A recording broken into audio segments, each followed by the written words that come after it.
I'm Dr. Beverly Wixon, and I'm here today with Stacie Sadek. And I've known Stacie for, I don't know, 3 or 4 years now. And she's fabulous, and you're going to love her. She's Stacie from Canada, is how I refer to her lovingly. She is in the process of writing a book on procrastination. And I have procrastinated in my life, probably a lot more than I want to admit even today. She's going to tell us why she chose to write this book. So, Stacie, take it away.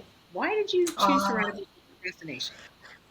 Well, first of all, thank you for letting me be here and to tell my story and to interact with others. And if you don't know me yet, my name is, again, like Bev said, Stacie Sadek from Canada. And I love talking about goal setting and procrastination for entrepreneurs.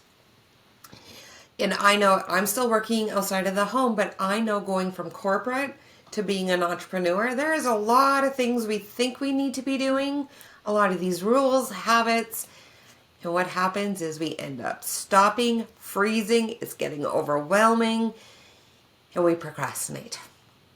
And I too have started and stopped so many times that it would put others to there was a lot of shame in it.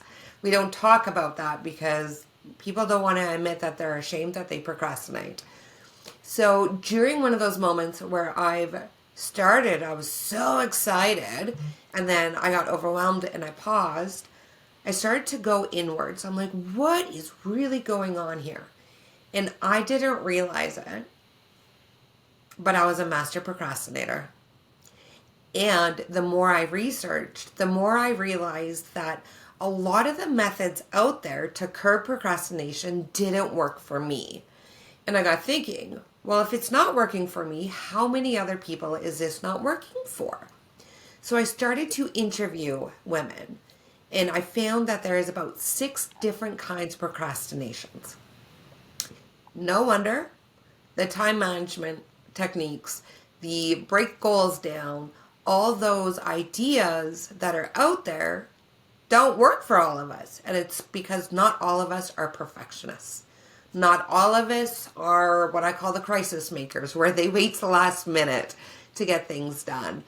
But a lot of the methods out there do tend to cater to 1 or 2 different types. We're not all in the same bucket. So the more I interviewed people, the things that I've come up with is that a lot of times when we procrastinate, there is an underlying rule or thought that keeps holding us back. For example, and I'll use my personal experience. I'm a perfectionist followed by a worrier. I want things to be perfect. Because growing up, if I was the perfect child, and I was always known as the perfect child, there was this level of expectation I had to hold myself to. And then when I worked in corporate, I knew that if I was perfect, I would get the accolades, the recognition, and that determined my worthiness. So the more I put out there as an entrepreneur, the more I went back to make sure it was perfect because I wanted to prove my worth. And then my secondary is what if. I was so worried about being a perfectionist and doing things correctly that the what if I made a mistake? What if this doesn't convert? What if I spend all my time, take time away from my family, and it's a complete fail? These were 2 very dangerous thoughts and rules that held me back.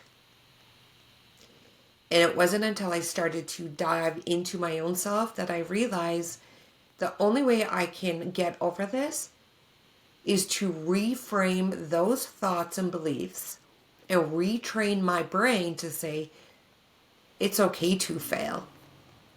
It is okay, and you have permission to try and to fail.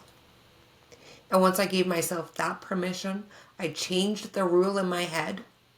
And then that's when I started to realize this is working. And the more I interview women, the more I'm realizing it's rules, habits, behaviors that usually stem from past experiences are the root cause of their procrastination today. Yes, I love that you've come up with these 5 or 6 categories because I can remember hearing once, not too long ago, that procrastination is a symptom of perfectionism. Period. End of story. And I was like, no, I'm not a perfectionist. I've never been a perfectionist.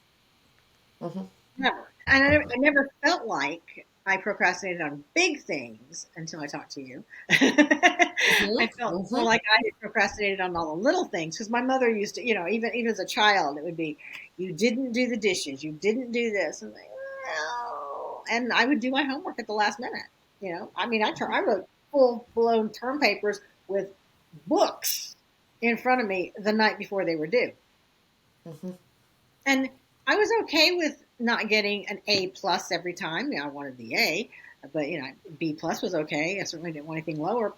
So my thing was, as long as I can make an A or a B, doing it at the last minute, who cares? So I knew I was not a perfectionist. So when I was told that a couple of years ago, I was like, no, no, no, no, no.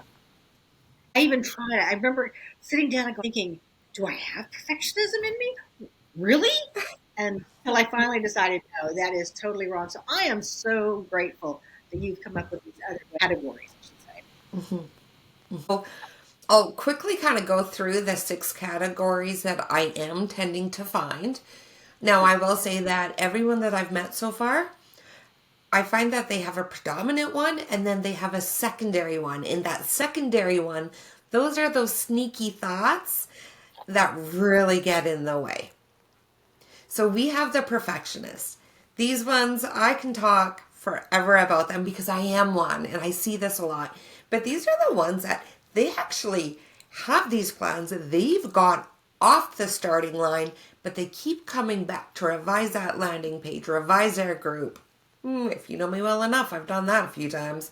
But they keep going back because it never feels good enough.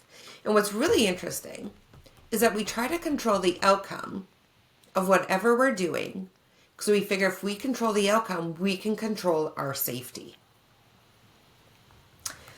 And then, yeah, we tend to overthink every stupid little small details that don't even really matter in the long run. Then we have the warrior. These ones are really fascinating because, again, they have it all planned out, but they never actually get started. So they never get off the finish line. And it's not that they circle back and redo, but they're constantly, what if I fail? What if catastrophes happen? What if I do this and I lose all my friends? What if I lose all my money? So it's those thoughts that really hold them back from saying, I'm not ready yet. I don't feel safe. And then you have the dreamer. These ones are fun. And you're actually going to see these more in corporate. And these guys have such a super skill. Every procrastination is a super skill. Dreamers, these are the visionary people. They have these big ideas. And then they kind of just stay there. They're like, man, one day. They know what they need to do. They know what they want to do. But they never get off the sofa. It's kind of like, yeah, it'd be nice, right? Um, and you see this, like I said, in executives. They are the visionary. They put it out there, and then other people actually help them achieve it. Um, you have the overdoers. I've been here too, but we are so busy over thinking of everybody else. We see this in moms. It's our children, it's our husband, it's our bosses and managers, it's the communities we live in that we have no room for ourselves or our personal initiatives. In fact, when we do something, we feel guilty. It feels like we're taking away from them. So a lot of times we start projects but get pulled away. And we see this a lot, especially with working women. The crisis maker. So, Bev, you mentioned this earlier. And these are the ones that say, I work best under pressure. I wait till last minute. And I see this time and time again, especially with creatives. But what we found is that they will actually create urgent situations just to get things done. And when we're in that constant urgent need to get things done, we get exhausted and burnt out. And you rely on stress to fuel your productivity rather than planning. So, for example, I'm going to share my mom, because she's my mom. She knew she had a 5-year goal to sell her farm. She waited to the last 6 months. She sold it and had to be out in a month, which kind of left herself homeless before she could get into her new home. But that's what fueled her, is wait until last minute to get it done, to light that fire underneath you. And then the last one, and this one's funny. We call it the defier, or what I call the epitome of rule breaker. These people don't want to be told what to do. They don't want to follow a proven path that we see online all the time. They like structure, but they like the freedom. They like the flexibility to bring in their own creativity to it. So a lot of times they resist rules, advice, instructions, even if they're helpful. Because they're like, I'm different. I'm not like them. I can make it my own. And they also tend to procrastinate just to show their independence. Now, true story. I did an assessment on my stepdaughter, who's a teenager, because we always think teenagers, they're defiant, they're troublemakers. So I'm like, okay, what's really going on here? Why does she not do her homework or ever send it in or whatever? It turns out she liked the structure, but she wanted the flexibility to be creative on her own terms. So she wasn't purposely trying to be defiant. She just wanted freedom of expression in her work. And I'm like, that I can get behind. Now I know how you work. Now I know you're not purposely trying to upset us as parents and that she wants to do good, but she doesn't want to feel too restricted. She wants structure for safety, but she wants to explore her expressions. I can see every one of those in me at different times of my life. Yeah, and that's another thing that really comes up is as you retrain your brain or you come across new circumstances or new environments that you're not sure about, the part of your brain says, oh, I don't know about that. So it'll throw in this safety security mechanism of procrastination. And it isn't until we actually retrain our brain to say, hey, no, it's not that it's unsafe. This gets to be fun. It gets to be safe. And once you start to explore that, you actually retrain your brain to say, hey, we like this. We want more of this. And then it tells your other brain, yeah, like this isn't scary anymore. It's not unsafe. We can do this. We've done it before and we like the way it feels. So it's two parts of your brain actually working together. Call it your own little hippo because the part of the brain is a hippocampus. And I say that we have a little hippo. You can't sell it. You can't push it. You can't pull it, but you can retrain it. And that's the feel good feelings that you get from taking action. I like that. Yeah, So, are you still interviewing people? I am. By human design, I know I'm a manifester. I tend to respond to things. So a lot of these interviews, I'm either going to use in my book, I'm going to use in my email, I'm going to use it in my lives. And I know that a lot of these stories will help inspire other women. That way they know they're safe, somebody gets them. And I think when we create a community around other women that have been there and they get it, that's that security that we all seek. We want to belong, but we need to have security around it. I love So, that. yes, I am still interviewing. And what I found, and Bev, maybe you can talk about this because I did interview you, it has brought a lot of aha moments and realizations for the individual getting interviewed. I can attest to that, definitely. Yeah. And I think the key is to know, for the most part, what your first 1 to 2 procrastination types are. And then we can start recognizing these rules and start saying, oh no, this is procrastination. What am I really trying to think here? Or what am I really feeling? Where does this come from? And then you can retrain your brain to make it into a feel good thought. And when you Yeah, feel good, you do more. And when you do more, it feels good and it retrains your brain. I love that, Stacie. So, how Yeah. can people get in touch with you if they'd like to be interviewed for your book? So they can connect with me on Messenger, on Facebook, and we can drop the links. And then I'm also resurrecting my strategic business mom group because I understand that we need a safety net, a security around talking about procrastination and goal setting. So I am going to resurrect that. You can connect with me on there. I do have a freebie. It's a 5-minute hack to curb procrastination. And that has been very helpful, very, very helpful. So either in my group or send me a private message on Facebook. That'd be the easiest ways. Great, and we'll drop those links.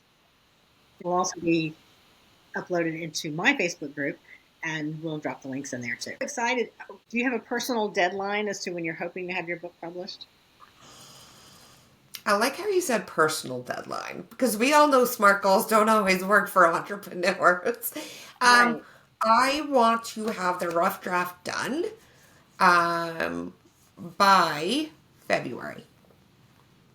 Incorporating, we are going to incorporate some myths in there and also how to use your procrastination type as a superpower. Every procrastination type is actually a superpower.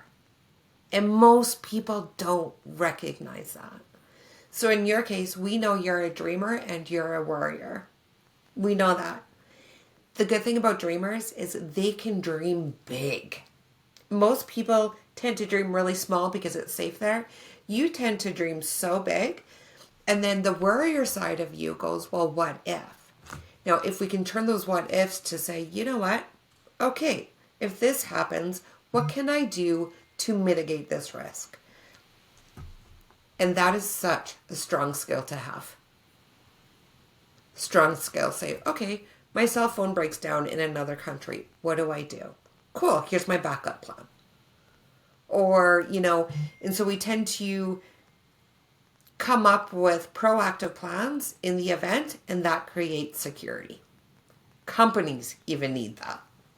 I'm a believer that everything that anybody else ever told us was wrong with us is actually our superpower.